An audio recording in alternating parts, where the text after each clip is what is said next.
everybody. This is Heidi Bennett, Vibrant Visionaries podcast and YouTube channel. Well, on YouTube, we call it the Vibrant Visionaries Network because I have other stuff on here. So if you're watching here for the first time, check out the whole channel and see what I have to offer, including like making guacamole and doing taste tests of hot sauces and all sorts of crazy stuff. Because Vibrant Visionaries are everything, right? They're musicians and artists and filmmakers, and some of them are even people who program amazing festivals. And you've heard me interview people from Chattanooga Film Fest. And so today I have as my Vibrant Visionary, Chris Dortch of Chattanooga Film Fest. Welcome, Chris. Thanks so much for having me, Heidi. A long time and thank you so much for your support over the years. Like, yours is a voice that's always just as I, comb through the comments at the end of every year to make sure that what I'm doing is something that people actually like. Yours is a voice that's just like overwhelmingly positive and wonderful. And I got to see your interview with the filmmakers, the old ways, and all the things that you've done. And we really love your voice. It's one that we're very happy to have, especially because it's like, with no shade to other podcasters, there's just a lot of negativity and a lot of hot takes and a lot of like people who I think at their core have forgotten what an insane, impossible process it is to get a movie made at any level. But, maybe the internet's allowed them a little more cynicism. So it's like when we meet people that are like earnest and truly kind, it means a lot to us. Like, that's kind of something that surrounds our festival, I hope, palpably for even attendees. So again, thanks to you as well. Oh, thank you so much. Yeah, and I definitely am drawn to that with you all. Your intention, there's programming, there's an intention, there's vibe, there's accessibility virtually and in person, which I haven't been able to do yet. But yeah, I'd love to hear. Right. It's so many questions, right? But one of them that I think does ring out is like what kind of like core values or intentions you put down, because it's all so clear that you really want to highlight and shine the best light on the filmmakers. And we were talking even just before recording about how when you want to put out their information that you're getting like the best photo and the best log line or whatever, that you're presenting them the way that will be most complimentary.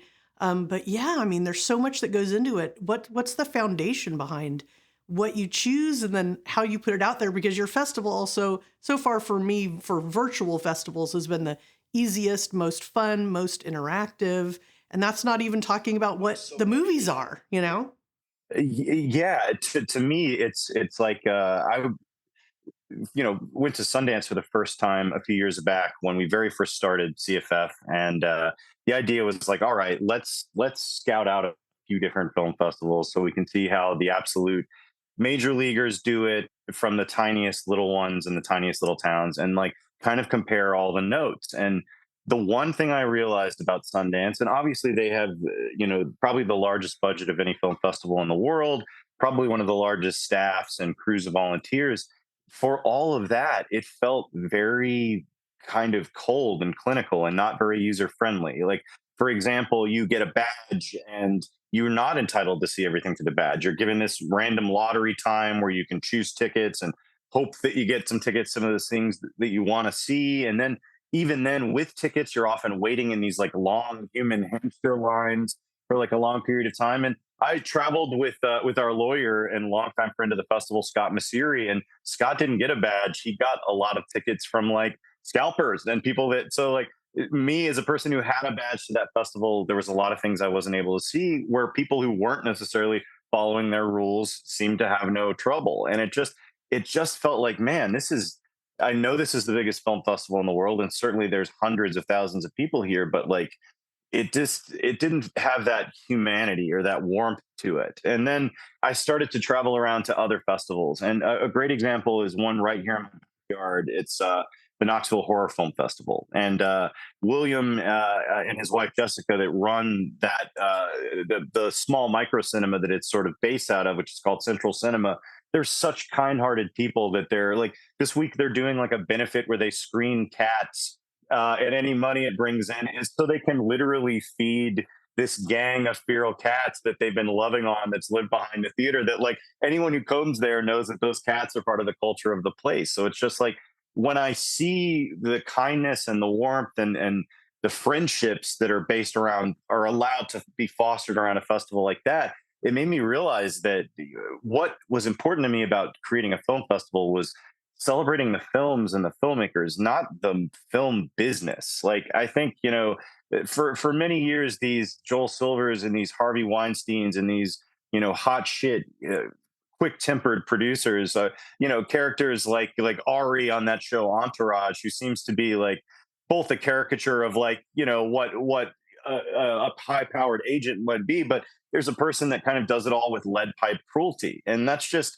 not the side of the business that I'm interested in at all. I'm interested in the stories and the creators, and often the incredible emotions that have gone into them, because mental health and the mental state of creators is also something that you mentioned it a few minutes yourself.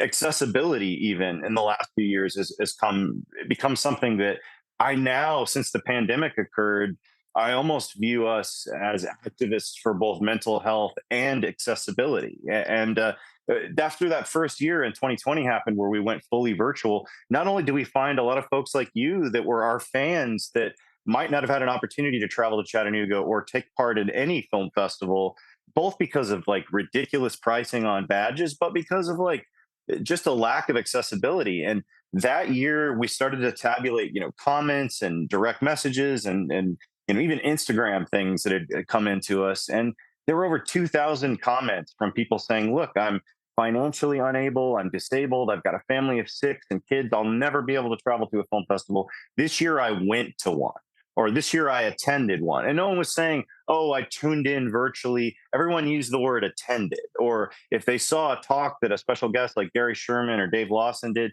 they used the word met. I met Gary Sherman. I talked to Dave Lawson. And I realized, like, man, this experience, these memories we're creating, it's, yeah, sure, you're not in the sacred space of the movie theater, which is, we all love movie theaters. We all got into this because we love going to the movie theaters. But like, to ignore the future and to ignore such a massive audience that can't have that experience but also love movies, to me is just completely ridiculous. And so that did cause the pivot of the last couple of years. We both were one of the last festivals to make the decision to come back to the ground, because it's like we still didn't know what the state of the world was. We weren't sure. I don't want to risk anyone's health for even a second, and really want to take the happiness and the healthiness of my fans and my filmmakers very seriously. So this year felt right to finally do that. But we also had that big decision to make where, all right, we're about to triple the amount of work that we do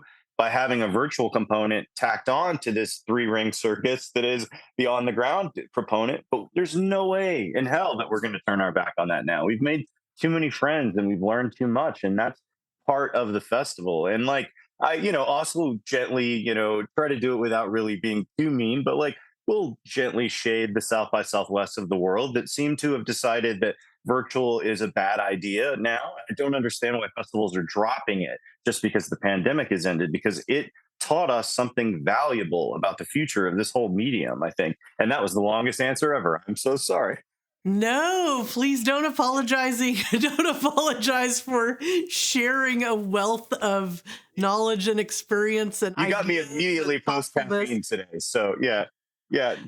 Yeah, and you used the word tacked on, but of course it hasn't been tacked on in the way that people usually use it. It was done in such a way that for example, we talk about the Discord element, that helps it be social engagement rather than like, I like to use Instagram, but to me, my podcast and YouTube is the way I speak at people or share people. But as far as engagement, Discord is my current favorite place to go. And I got to interact with people, and it was interaction with the filmmakers and with other fans and with other media folk that you had, the other podcasters and other journalists and such. And then I also had people contacting me through Discord and also Instagram and everything, and saying like, hey, whether I saw them speak on a panel or saw their movie, or just to say like, and that polite invitation of like, hey, I hope you get to a chance to see, even my short. It's about this or it's about that. And I had great engagement even with people where I was like, dude, I did not get a chance to see your short. Or it was like certain things, if they're a bit too gory for me, I just have to say, I have to nope out on them or I have to be in the right Let me know if you need a guide to content this year. Definitely one of those things. I'm glad you brought that up too, because it's like even like with content advisories, that's something that I feel like falls in line of accessibility. And without naming any names, there are some festivals that do very edgelord things and just put them in front of the audience without the proper context. And like I never want to traumatize anyone with anything. So this year, I think you'll see that for anything that there is maybe perhaps a little more extremity to, we're trying to be real careful in the way that we frame it. So you'll be able to know going in if it's gonna be a knuckle a white knuckle experience for you or not. so And thank you so much for saying that oh, sorry, go ahead, go ahead. Oh no, you go ahead. You're gonna thank me, please. No, I just appreciate you saying that, pointing out that the virtual thing. I may have used the words tacked on, but for me, it's the virtual side of this is by no means an afterthought. It had to fill like a full version of the festival, and that's kind of this year why it's cut in half. Like the virtual component runs the whole time, and there's stuff every day, but I wanted to be able to have at least half the days that we're doing this where I'm just as focused on completely the virtual side of it as I would be the on the ground side of it. So it very much is, and also a way for like the folks that have been here on the ground who are maybe missing it, hopefully after those first few days, to have a way for the celebration to go on just a few more days, kind of a thing. Yeah, So yeah. virtual has even expanded the number of films I'm able to show. So it's like in addition to the accessibility, like on the ground, I'm limited to what the 2025 time slots I can eke out, and that's only if the movies have running times 2 hours or below. So it's like by not being as locked into the rules of time and space, anyone that's complaining about that doesn't understand how many extra movies they would get to watch if they were a little more open to the experience. So I appreciate you completely getting that part of our vibe for sure. Let's talk about 2023. What's going on? Any scoops you want to share? And I really look forward to being a part of it again this year. Even though I haven't gotten my official invite, I'm going to assume that I will be somebody covering the festival. You're on our list, but you're absolutely on Bex's list. I've seen the list, and your name is there. But yeah, the one thing I can tell you is that, for one thing, this is our 10th anniversary, and full disclosure, I am shocked that anything I've ever done in my entire life has made it this far. And I'm also kind of shocked because some of the depression and things that have marked the last few years of my life that I'm still here. So it's like it's really surreal right now. And what's making it more surreal is both the number of new names we're seeing that are buying tickets, the audience, the way that it's grown around us, but also things like this past year, Movie Maker magazine named us one of their 25 coolest film festivals in the world. And near as I can tell, my mom bribed no one at that publication. Like no one was sent like a fruit basket or anything like that. Like so that the festival is starting to get known despite the fact that we really don't have much of a budget. Our team is tiny. Everyone who works here is a volunteer. It's a volunteer driven kind of an outfit. That we've carved out that kind of reputation for ourselves at all in 10 years is amazing to me. And I take that so seriously that I felt like, all right, man, if you're coming back to the ground, if this is your 10th anniversary, it's not just go big or go home. It's like, this has to be the culmination of these last 10 years. Like the world kind of fought this thing even existing. Now's our chance to celebrate the fact that we're still here. And so that's why for years and years, there's this venue here in town that called the Reed House. And the Reed House is like kind of a local legend for Chattanoogans because it has a supposedly very haunted room. And the people that ran the Reed House for years and years didn't really like to lean into that part of the history. It wasn't like a stop on Chattanooga ghost tours. It wasn't something that they like made widely known. But for years and years, I've kind of gently just, like Andy Dufresne and Shawshank Redemption with that little rock hammer just clawed away at the wall. And lo and behold, a couple years ago, they got new management. And when the new management came in, not only did they do the most incredible renovation of this historic space, they suddenly had a page on their website devoted to the haunted room 311, and its ghost, Annalisa. And they started to lean into that haunted history and furthermore have a sense of humor about it. And if you know anything about our festival, you'll know that me especially, I am a sucker for a good ghost story. And so once it worked out to have it in the Reed House, it was like, oh my God, how can we theme this in so many different ways? And so that goes into both the film programming. You're going to see, a dozen great ghost stories this year from all over the world. One good scoop for you is there's a film called New Religion that is just, I think, absolutely unmissable. It's a Japanese ghost story. I can't recommend it enough. To give you a scoop that hasn't been announced yet at all, we have something that was not on my bingo card at all for 2023, which is yoga horror.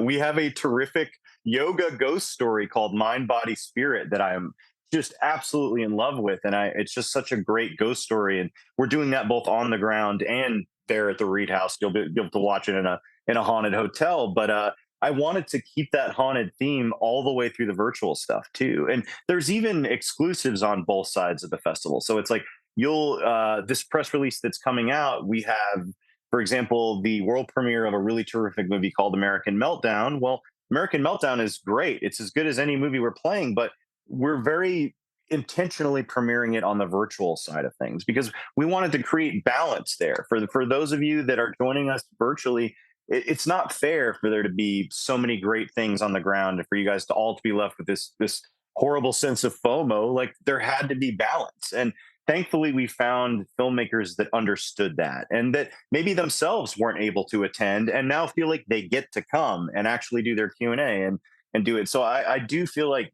balance between the two halves was an important thing, but also like trying to find ways to further use that Discord server and our virtual festival platform to do even more of the kind of goofy shit that we're kind of known for. And I know you've talked to Dave Lawson in the past, and Dave spoke of his desire for there to be a Chattanooga Film Festival kazoo chorus. Well, I say this to you as a gentleman that spent a good part of my afternoon researching bulk kazoo sales.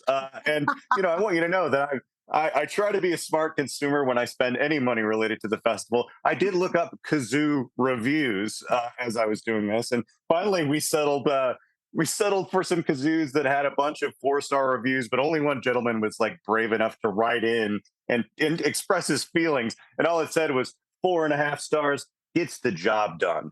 So we we went with the gets the job done kazoo, so we can make Dave's dream of a CFF kazoo chorus a reality. And I'm sure you'll see some ridiculous footage of that on the virtual side of things, if only so we can embarrass our friends and loved ones with that clip for years and years. But it's that's the kind of thing that I pride us on being the sort of festival that would even say okay to something like that. Like over the years, like William Castle is a figure who's meant a lot to me in terms of that he wasn't just this maker of great horror movies. He was also a showman. He loved a good gimmick. He loved it when something got to be a little more experiential, and that's why we've done everything from like years ago when we showed Dave's film The Endless.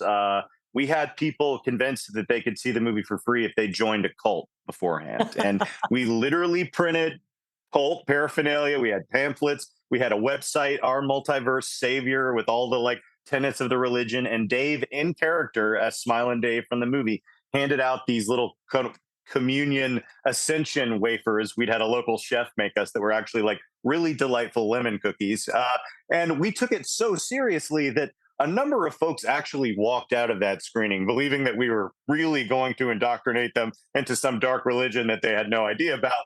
But what I'm saying is like being willing to like take a gimmick that far is also something that I hope we're known for a little bit. And this year it was like we've gotten some great response over the years to a tradition of ours, which is the secret screening. We always like to put something out there every year and give everybody no clue what it is. This year we've pushed that to a very maximalist conclusion. There are literally 7 straight nights of secret screenings for those of you on virtual. We're calling it the CFF red eye because we both know by that time of the day your eyes are going to be a little red, perhaps because you're tired, perhaps for other reasons. But it's very much like the last flight out of the CFF airport, and it was a way for us just to like curate a group of things that we know you guys aren't going to be able to see anywhere else, and kind of close out every day of the festival with a little treat for everybody, whether they're virtual or in person. That is And that's just awesome. like the tip of a very strange iceberg this year, indeed. Yeah, yeah, yeah. And I was thinking too, and obviously, we'll be sharing a link to the website and people can check out all the, all the goodies. Um, Sure. but there's also like panels, interviews, the pitch, which I got to see Yeah. last year. And that was fascinating if you want to touch on, the extracurriculars, if you will. I'd love to. So I went to film school in Nashville and had a really bad experience in film school. And it wasn't necessarily because of the school itself. I had like a really pretentious, bully filled class of folks that were in my particular class. And it really put a bad taste in my mouth about film school. And what wound up happening was I raised exactly enough money to go make a little documentary of my own, dropped out of school and used that documentary to get my very first job as a film programmer at a what was then a startup network in Nashville called the Documentary Channel. And at first when I came in I was like the intern, like this crazy guy in our back office, he'll watch literally anything that comes in the door, just shove the tapes into his office and he'll get it done. But before I knew it we had gone on the air and I was suddenly at 23 years old programming a 24/7 network. But what sucked about it was that I loved what I was putting on, but other than the occasional piece of fan mail, I was doing it in a vacuum. I could not see how my audience was reacting. And with both the Discord now and our in person audiences, the way that it's allowed me to see you guys' feedback for what works and what doesn't has been a absolute weapon too. And so this is the year I feel like I've been able to take in both the most audience feedback on the way that things might work a little better or be more user friendly, but also bring in more movies that I think I might have thought they might have been a little too daring. But I even like when I was like, man, I've got something that's wild and I want to make sure I'm handling it responsibly. I could go to that community on our Discord and say, all right, who's got a strong stomach and could give me an opinion on something? And I got this incredible cross section of folks, all from different walks, that gave me such incredible notes that it's like that Discord has even become a valuable tool to me as a creator of this festival now. And I forgot your original question. I'm so sorry, but I feel like I No, was that's trying fine. It was to angle. actually just, and I know we need to wrap up pretty soon, but just beyond us, beyond our interactions and the camaraderie and all of the feedback that you're getting and the films themselves, you also have the other parts of the programming, the interviews, the pitch, and all that. So I was just wondering if you could share a little bit more about that, because I think that's such a interesting part, and virtually, being able to watch all of that stuff. You can go as a fan as deep as you want to, because obviously a lot of fans are also creators too, right? So we're learning along the way and then learning how to maybe pitch next year or something like that. Yeah, I'm glad you brought it up. And the reason I brought up that long PTSD for me filled tangent about film school is that I wanted there to be not only an element of entertainment to this thing, but an element of film education. But I wanted it to be very different than the film education that I got exposed to, in that it was kind of nebulous. That like they didn't give you a practical tool set with which to go forth and actually try to create something or do something. And by not only having the pitch competition, but having somebody like Dave, who himself is already an amazing mentor for so many young filmmakers in the saddle doing that for us, it's the right person, earnestly going about that film education. And it's become an annual hit. It's become something that I think we're going to do for the foreseeable future now. And this year it's really cool. We have a filmmaker named Kristen Noriega who she was a part of that pitch competition in a previous year. She pitched the project that she went and made that we're now able to see. And bless her heart, obviously she did a lot of work to get it done. That the pitch competition, she gives a lot of credit for getting the seed sown and start to help that idea see the light of day. And we're getting more and more folks like that. And then this year, our friends at Seed and Spark are coming back, and they're teaching a workshop called Stretch That Buck, which for me, even as a person who puts a film festival together, one of the most difficult aspects of this business is coming up with a budget, and not just budgeting for the things that you know you're going to need, but for the contingencies, for the fires that start that you aren't expecting. And this class gives that information too, but it does it in a way that even if you aren't a creator, I can see it being fascinating information for you. The teacher of the class is so amazing. And then also there's a live podcast this year called How Not to Make a Movie, and it's hosted by Gil Adler and Alan Katz, who between them they're two of the gentlemen that were behind all of the classic episodes of Tales from the Crypt. But if you start to look in their individual filmographies, they've done dozens of incredible genre projects on television. And Gil Adler worked with William Castle's estate and created Dark Castle Entertainment. And I for one, am a big fan of the remakes of everything from 13 Ghosts to House on Haunted Hill that they really made with a lot of love. And these guys almost had their lives ruined by being forced to make the film Bordello of Blood. They had made a Tales from the Crypt movie called Demon Knight that was a huge hit with fans. Critics liked it. It did well at the box office, well enough that it seemed like, just like James Bond, Tales from the Crypt and the Crypt Keeper were going to get to be this viable film franchise. Well, Universal Studios, to try to keep Robert Zemeckis the hell away from DreamWorks when it began, and they were terrified he was going to defect and go with his buddy Steven Spielberg, they offered him $1 million to buy a film called Bordello of Blood, his student screenplay from when he was at USC.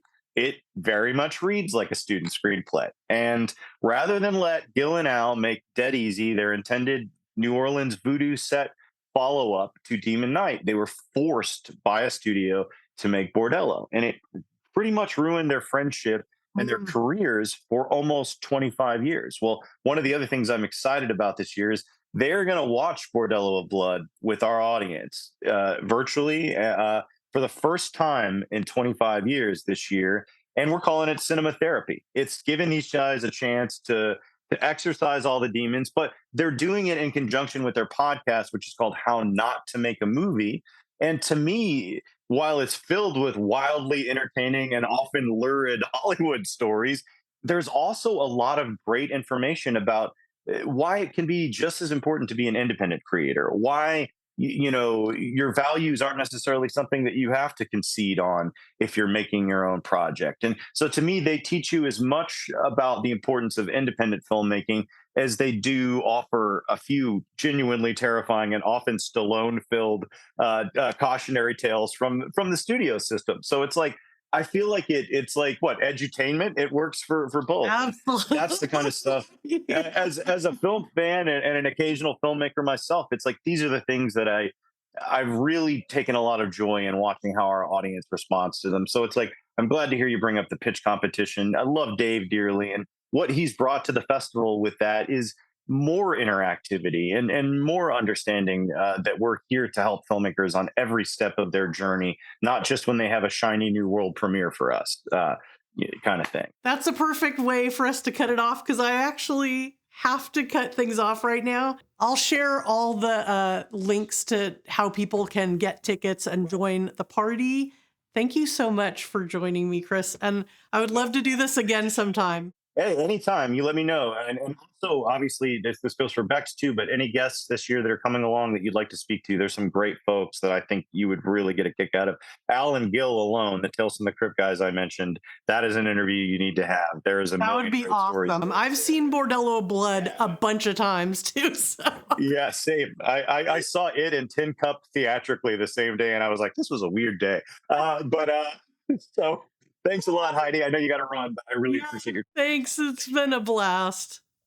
Oh my gosh, I could have kept talking with Chris forever, but I had a bit of a tight timeline in our interview today. But if you go to chatfilmfest.org, that is where you can see all the programming and figure out how you can get your badge and join in the fun virtually or in person in Chattanooga.